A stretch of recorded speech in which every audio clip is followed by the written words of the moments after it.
Kita jangan mau dibodoh-bodohin sama tuh sinetron, sama drama Korea, sama film-film yang ada yang menampakkan rumah tangga isinya cinta semuanya.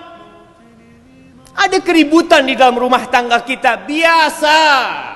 Itu bumbu penyedap kehidupan rumah tangga. Di rumah Rasul sallallahu alaihi wasallam, apakah tidak ada keributan? Apakah nggak pernah istri sama Nabi sallallahu alaihi wasallam beda pendapat dalam satu masalah? Terjadi. Tapi bagaimana engkau menyikapi perbedaan? Itu yang harus engkau pelajari dari Nabi Muhammad sallallahu alaihi wasallam.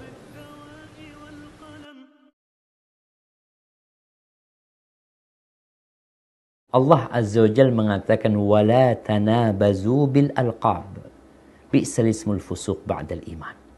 Jangan kalian saling memberikan gelar. Gelar ini itu termasuk panggilan yang buruk setelah kalian beriman. Kenapa kalian kasih gelar-gelar buruk? Kalau kasih gelar yang baik. Kalau tadi dikatakan ada orang yang dipanggil gendut-dut, kata dia. Kalau dia sakit hati dipanggil seperti itu, kita nggak boleh, jamaah. Kita sudah nyakitin hati dia. Awalnya mungkin gurau, awal-awal mungkin dia ketawa-ketawa. Lama-kelamaan dia sakit hati gitu loh. Memang betul dia gendut. Kadang-kala sampai namanya di mana? Di handphone itu disebut Fulana al-gendut. Seperti itu. Jangan. Karena itu menyakitin hati dia. Dan kita tahu ini termasuk bully ya, membuli orang. Body shaming? Iya. Nggak boleh. Kasih gelar yang baik. Si cantik, mama yang cantik, yang ayu ya. Sampai subhanallah ada orang itu di kampung Ana manggilnya Kak Ayu. Ternyata namanya bukan Kak Ayu. Namanya itu lain gitu.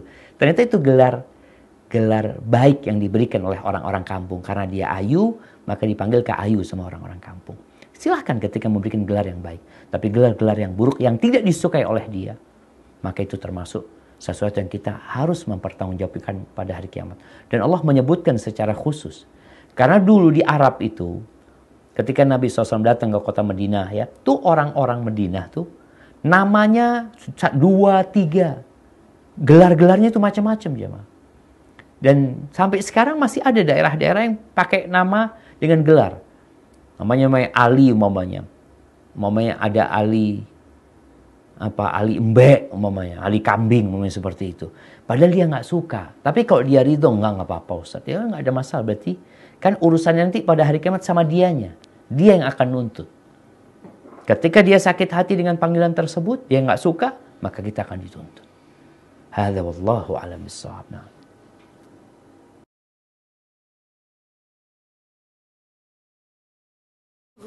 Kata Nabi alaihi salatu wassalam, thalathun jidduhunna jiddun wa hazluhunna jiddun.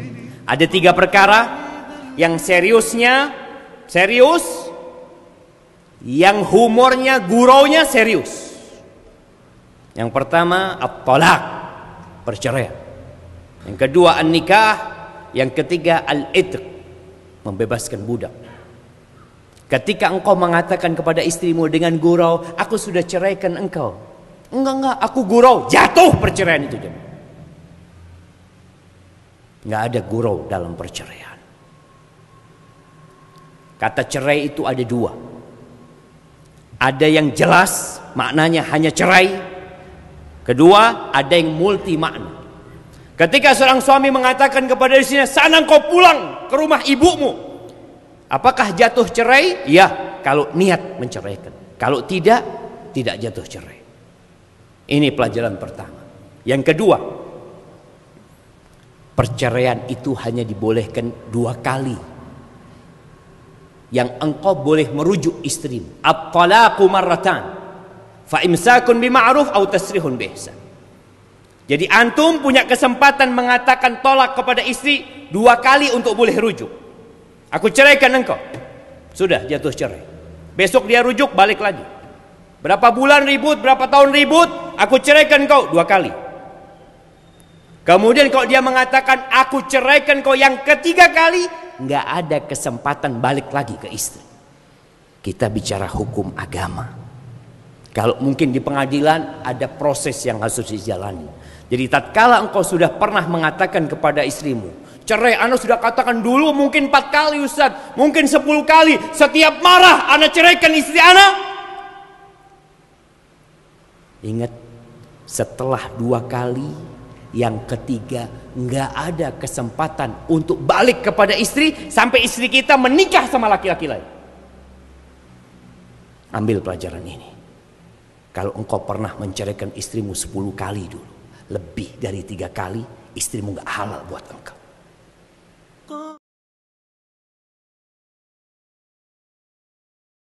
Kadangkala kita merasa udah nggak tahan lagi apa penyakit yang menimpa kita. Apa yang menyebabkan perasaan itu menghinggapi diri kita? Karena kita lupa dengan nikmat-nikmat Allah yang banyak. Berbaik sangkalah sama Allah SWT. Mungkin sampai hari ini engkau belum disembuhkan. Penyakit itu tetap hinggap di dirimu. Karena Allah ingin menghapuskan dosa-dosa. Allah ingin mengangkat derajat. Bagaimana Nabi SAW menyebutkan wala yazalul bala'u bimri'in. Ada orang yang dikasih bala terus-terusan sama Allah SWT. Sampai kapan? Hatta yamshiya 'alal ardi wa laysa 'alaihi khatiyah. Sampai akhirnya dia berjalan di muka bumi ini tanpa dosa. Bayangkan, setiap hari tadi engkau mengatakan penyakit itu ada pada dirimu. Setiap hari pula dihapuskan dosamu, setiap hari pula diangkat derajatmu. Tinggal bagaimana sekarang menata hati untuk menerima hal ini. Bukankah Nabi SAW mengatakan idza ahabballahu 'abdan ibtala. Kalau Allah cinta sama hambanya, Allah akan kasih bala tuh dia. Cerita tentang seorang wanita yang sakit, yang datang kepada Nabi SAW. Dia mengatakan inni usra wa utakashaf. Aku tuh kena ayan ya. Wah, biasanya tersingkap auratku kalau sudah datang penyakit itu. Lalu dia minta didoakan untuk dikasih kesembuhan. Apa kata Nabi SAW? In syi'ti da'autullaha laki ayyashfiyaki wa in syi'ti sabarti walakil jannah. Kalau engkau mau, aku doakan. Semoga Allah menyembuhkan. Tapi kalau engkau mau, engkau bersabar. Dan bagimu surga. Bayangkan, ketika dikasih tahu surga. Kau coba baca tentang surga Allah SWT. Ketika perempuan ini kasih tahu surga, apa kata dia? Aku sabar sudah, gak usah didoakan supaya sembuh. Aku akan hidup dengan penyakit ini sampai mati, asalkan masuk surga Allah SWT.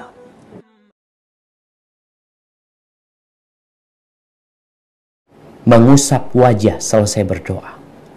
Ada beberapa hadis yang menyebutkan dianjurkannya mengusap wajah selesai berdoa. Tapi hadis-hadis itu lemah, jemaah. Karena memang Nabi SAW, beliau itu berdoa di atas mimbarnya, di hadapan para sahabatnya. Nggak ada hadis-hadis sahih yang menyebutkan Nabi mengusap wajahnya selesai berdoa. Yang ada hadis-hadis sahih menjelaskan tentang mengangkat tangan ketika berdoa. Adapun hadis-hadis yang mengatakan mengusap wajah, itu hadis-hadis yang lemah. Walaupun mungkin ada sebagian ulama yang mengamalkan hadis tersebut. Yang lebih utama, maka berdoalah dan selesai berdoa tanpa mengusap wajah kita.